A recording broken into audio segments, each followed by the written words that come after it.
little pauses to me, man, that shit sounds so incredible to me. I want to get back to the song. This shit is nasty. I'm gonna start this back from Nasty. the beginning. Charismatic frontman can do a lot. Yeah, boy. Can do a lot for a band. They can make a band and kill a band. Nasty though. That is no nasty. wrong to me. That is nasty. The riffs and my man Peter Steele's voice. Really, it's like nails on a chalkboard to me, guys. So, but we're gonna get through it. We're gonna get through it. And it's never mind. Keep it going, George. just keep it going. Check us out on Patreon, guys, where we give you our exclusive access to all of our videos, 186 videos and counting. Bangers too, though. Bangers. You know, nothing too shabby. I mean, I don't know, like a Led Zeppelin marathon. We got Metallica on there, some Megadeth stuff. You know, I'm just saying, just throwing that out there, man. What's up, guys? Your boys are back. I'm Ryan, my man George. Yeah, what's shaking, guys? How y'all living out there, man? Yeah. Shout out to the free thinkers. Shout out to everybody that's been following us on Def to Radio, our Instagram, and defteradio.com, our website. Make sure you guys follow us on both platforms. The information for both will be in the description. It's a great way to support the channel and, of course, to get on our radar as far as requests are concerned. And as always, guys, make sure you like, subscribe, hit the notification bell. Make sure it's set to all so you get all our videos as they drop. Up-and-coming artists, man, you should know by now, but if you don't, make sure you click the link in the description. We'll do about 60 seconds of your song in front of one of our up-and-coming videos. Get you some exposure if you are interested in that. We can also do a full song, too. So if you're interested in that, man, make sure you check out the link below. We'll get you hooked up. Yeah. All right, man, so Megadeth.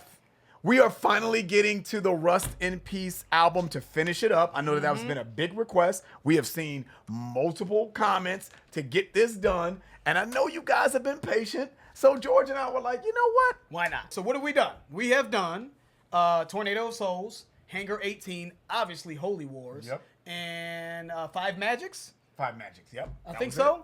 Those are the ones. And then so we have, what, about 5 more or so left on the album to get knocked out? So we just kind of went in order with Take No Prisoners, because Holy Wars is the first song and Hangar 18 was the second song. Naturally, just to kind of go in order to make it easy. Finishing up Megadeth Rust in Peace, Take No Prisoners. Let's get into it. Already. Yeah.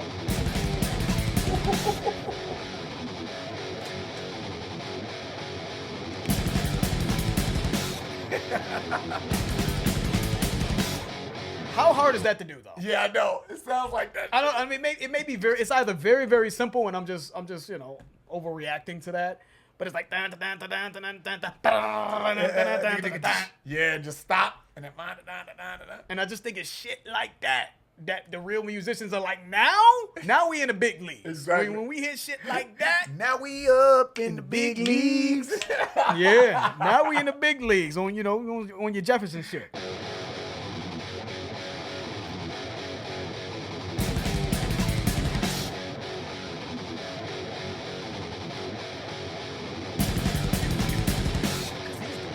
Yeah, and a double bass. Or double, yeah, the kick drum, double bass. Yeah. I wonder how hard that is on the drum. Woo! When you really hold in on that shit, boy. Yeah, dude. Yeah, when you really hone in on that shit, boy. When you really hone in on it. And that motherfucker's like, fingers gotta be bleeding. It's just And then it broke, right?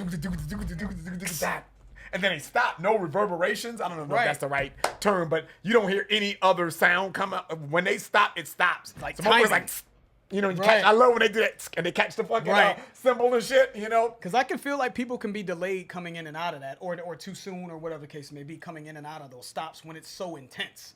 It's like trying to stop a train. It's like, oh, it's gonna, you know what I'm saying? It's gonna still slide. The momentum's gonna, you know, make the train slide a little bit. So I would feel like there's a lot of practice that goes into that working. But even when they came out of that, you still saw that, you know, he was soloing a little bit or riffing his ass off coming out of that start-stop thing. So there was a lot of things. And I told Ryan, I'm like, you know, that's the thing about Megadeth. When you're really honed in on what's happening from an instrumental standpoint, I feel like that's the magic. It's just they're so technically advanced, man, at such a high level that I feel like that's what it is. Because sometimes, man, when I listen to a Megadeth song, and I'm just like, do I like the song? I'm not always honing in on exactly what's happening instrumentally. It's just the overall feel of the song.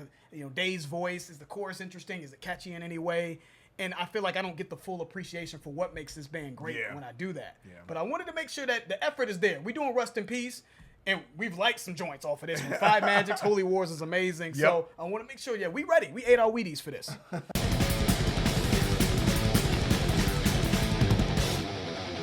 That. Yeah, they cook, man. Woo!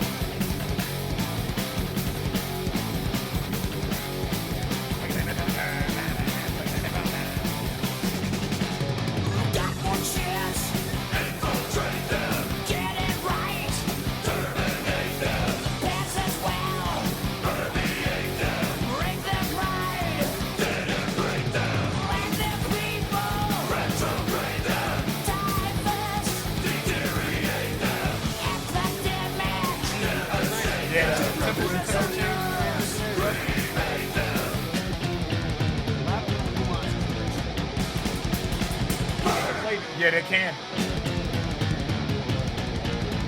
Yeah.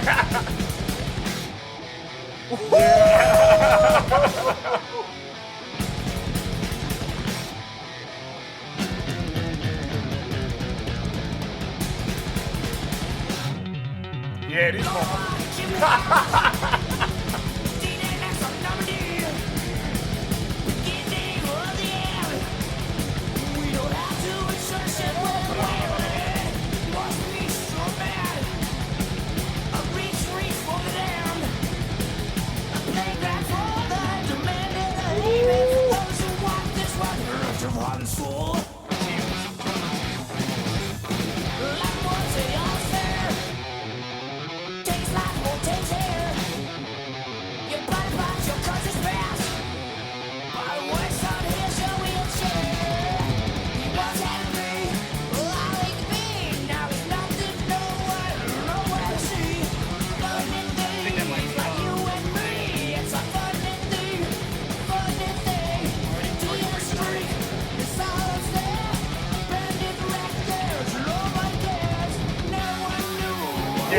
Yeah, they don't even want to stop it.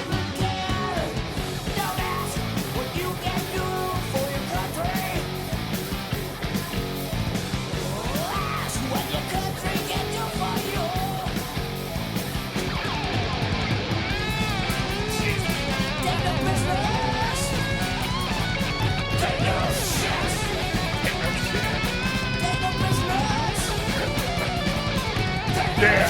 They aren't taking any prisoners. God, wait a minute.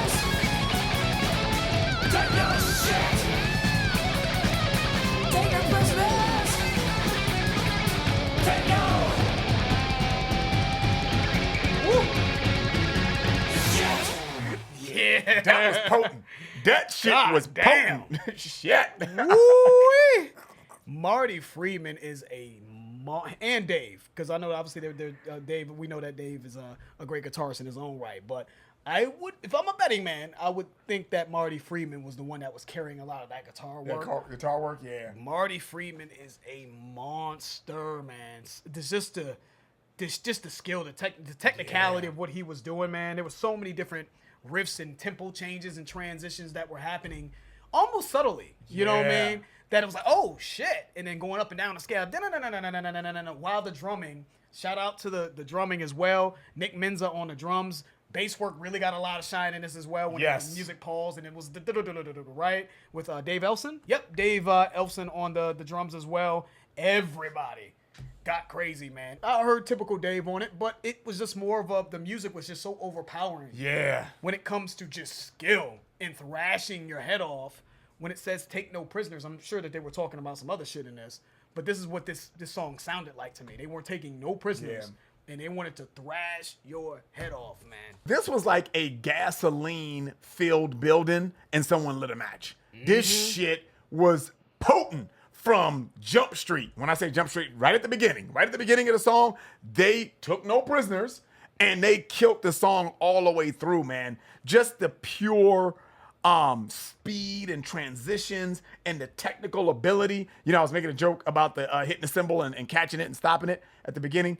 That shit was just, this was just potent all the way through, man. And the way that they were able to play at such a high level and so intensely nonstop. I don't even think it was a break. Was there a break in this song? I don't. It didn't feel like it. Yeah, no, it didn't feel like there was a break at all, man. And they my face stayed seized up. I know that. So they just killed it, man. And when it comes to Megadeth and how they're able to play, man, and the songs that I've heard from Megadeth, I'm always just amazed and just wowed by how they are able to play and the speed in which they're able to play, and just the technical ability. I want to find a Megadeth song that I would just play, though. I don't find myself playing them on my free time like I play other bands, but I'm always amazed at what they're able to do. And every time we do it, they're just the perfect band to do a reaction to. Because when we do it, I'm like, what can you say? You're like, these motherfuckers are incredible, man.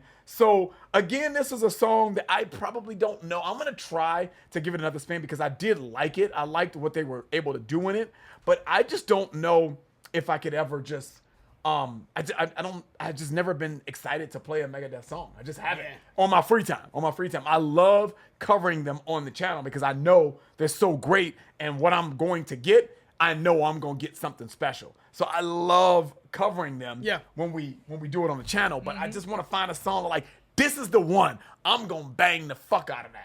I'm looking for that song for me personally because I just want to, because I like them. I like them and what they're able to do. You know what I'm saying? So that's kind of where I'm at with the song, man. They fucking destroyed this. I see why you guys want us to do this, so I'm excited, man, to get to other songs, you know? Yeah, you know, when I think about playing this song, Ryan, I have to agree. I don't know if this is a song that I would want to probably play in my spare time because I just feel like it's overwhelming with high-level musicianship to the point where I don't know if they leave room for groove. It just feels like balls to the wall. That's a good point. You know, and a lot of what makes songs, you know, universal or transcendent in certain ways has a lot to do with the groove. You know what I mean? It has a lot to do with melody. It has a lot to do with just, you know, pausing and just moments within the music that give you a break. And then, you know, it's just whatever, right? It has a lot to do with groove. But I look at Megadeth the same way I look at what I see from Eminem fans. Megadeth and Eminem are nowhere remotely the same, right? But Eminem is a technical savant. And the people who like him think nobody can touch him ever, right? At all. No matter how horrible I think some of his songs are, I cannot deny that his technical ability is of the likes of something we've never seen before. Yeah, it's true. So there's those purists within the Eminem tribe, right? That are like, he is the greatest. What? Did you hear what he did with the and that's all, folks, right? Yeah. The way he does that is unprecedented, unmatched. And I feel like that's how people feel about Megadeth. And I just think for people who are musicians and people who really just love the art of musicianship and complexity and within music and intricacies in sound, which is a lot of motherfucking people. Megadeth is a very successful band. But they would look at like any other band within this thrash scene like no one compares. Like what are you talking about? Because it's really about the musicianship. They play instruments. It's music. It's about the musicianship. It's a no contest. But that's not how I necessarily see it. But man, I can understand why is the point I'm making. I get it though. I want y'all to know I get why Megadeth is looked at as untouchable to a lot of people. Just like I get why Eminem is looked at as untouchable depending on what you look for and what moves you with an artist. So yeah, we're going to get to the next song, man. Poison Was the Cure. Love that though. That was a very fun listen. Shredded their ass off. Yes, they did. But yeah, let's get to the next joint though, man. Shout out to everybody that's been trying to get us to get this done. Hopefully you guys, when you saw that pop up on your notifications, you're excited about it because we are too. Yeah, man. So let's see what Poison Was the Cure is all about. We'll get to that next, and that's the end of the video. If you enjoyed it, please hit the like button. If you haven't subscribed, please subscribe, and also make sure you guys follow us on Patreon and our website, defteradio.com. The information for both will be in the description. I'm George. That's Ryan, Las Vegas. We out.